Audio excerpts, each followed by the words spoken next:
Speech में हमें 3 चीज़ें पढ़नी है, एक तो कमांड एंड रिक्वेस्ट, स्टेटमेंट्स और क्वेश्चन। अब हम बात कर लेते हैं रिपोर्टेड स्पीच क्या होती है। रिपोर्टेड स्पीच होती क्या है? Reported speech is when you tell somebody else what you or a person said before, कि मतलब आप किसी दूसरे इंसान को बता रहे हो, when you tell somebody else, किसी दूसरे इंसान को आप बता रहे हो कि पहले आपने या किसी दूसरे इंसान ने क्या बोला था। ठीक है, जैसे कि पहले बात हो रही है इशिका की ऋचा से।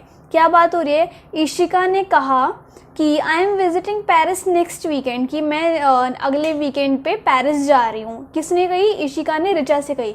अब फिर इशिका चली जाती है, फिर इशिका ना फिर ऋचा अंजलि को बताती है ये बात इशिका की। कैसे बोलेगी ऋचा, कैसे बोलेगी अंजलि को कि इशिका कह रही थी कि वो पेरिस जाएगी अगले हफ्ते। So Ishika said that she was visiting Paris the following weekend. मतलब ये जो है Ishika said I am visiting Paris next weekend, and इसी बात को ऋचा ने किसी दूसरे इंसान यानी अंजलि को बोला। सो ये जो है आपकी ये है डायरेक्ट स्पीच, और इसको हम बोलते हैं इनडायरेक्ट स्पीच। ओके, सो रिपोर्टेड स्पीच क्या होती है?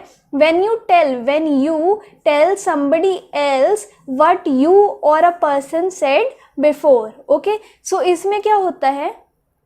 जैसे मैं आपको एक और एग्जांपल देती हूँ। जैसे न्यूज़ वाले हैं, वो किसी से बात कर रहे हैं, जस्ट इनफॉर्मल बात कर रहे हैं, एंड उन्हें वो टॉपिक अच्छा लगा, उन्हें लगा कि इस टॉपिक के बारे में हमें न्यूज़ छापनी चाहिए। तो सारी की सारी जो रिपोर्ट है वो एडिटर को देंगे कि ऐसी ऐसी बात है, हमें इस चीज़ के ऊपर न्यूज़ दिखानी चाहिए टीवी पर। तो एडिटर जो है अपनी भाषा में एडिट करेगा उस स्पीच को, है ना, और फिर वो हमें बताएगा। सो रिपोर्टेड स्पीच ये होती है कि जब आप किसी दूसरे इंसान को बताओ कि उस पर्सन ने आपने पहले क्या कहा था। सो आप इस लैंग्वेज को देखो एंड फिर आपको समझ में आ जाएगा। इसमें अब जैसे पहले आपको डायरेक्ट स्पीच में कुछ दिया होगा, आपको उसे इनडायरेक्ट स्पीच में बदलना है, तो वो कैसे बदलते हैं अब हम वो देखेंगे। अब एक सबसे पहली चीज़ तो आपको ये ध्यान रखनी है कि जब आप डायरेक्ट स्पीच को इनडायरेक्ट स्पीच या फिर रिपोर्टेड स्पीच में जब आप बदलते हो तो आपको 2 चीज़ें हटानी होती है। एक चीज़ हटानी होती है, पहले तो ये इन्वर्टेड कॉमाज। ठीक है, देखो ये इन्वर्टेड कॉमाज यहाँ पे नहीं है ना, तो सबसे पहले आपको ये इन्वर्टेड कॉमाज हटाने होते हैं। अच्छा, जब भी आप इन्वर्टेड कॉमाज हटाते हो तो आपको इन्वर्टेड कॉमाज हटाने के बाद क्या लगाना होता है उनकी जगह पे? दैट। जैसे शी सेड के बाद मैंने दैट लगाया, यहाँ पे दैट नहीं था, सो शी सेड दैट। अब ये जो इन्वर्टेड कॉमा से वो हट गए।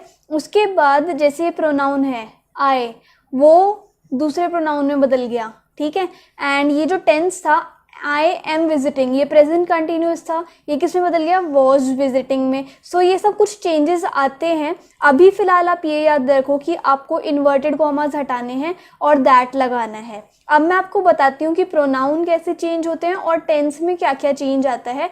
और जैसे वीकेंड था तो वीकेंड का द फॉलोइंग वीकेंड हो गया। सो ये कैसे कैसे क्या क्या चेंजेस आते हैं वो मैं आपको लिखवाती हूँ। सो ये मैंने प्रोनाउन का टेबल बनाया है। देखो जो आई है वो किस में बदल जाएगा? ही और शी में, when we are converting direct speech to reported या फिर इनडायरेक्ट स्पीच। जो वी है वो किस में बदल जाएगा? दे में। और यू जो है वो किस में बदल सकता है? I, she, he, we, they, according to the sentence. Okay, so you इन सब में बदल सकता है। फिर दे का दे ही रहेगा, शी का शी ही रहेगा, ही का ही, और इट का इट ही रहेगा। सो ये आप अपनी नोटबुक में नोट कर लो कि प्रोनाउन में क्या क्या चेंजेस आते हैं। एक्सप्रेशंस को देख लेते हैं कि डायरेक्ट स्पीच से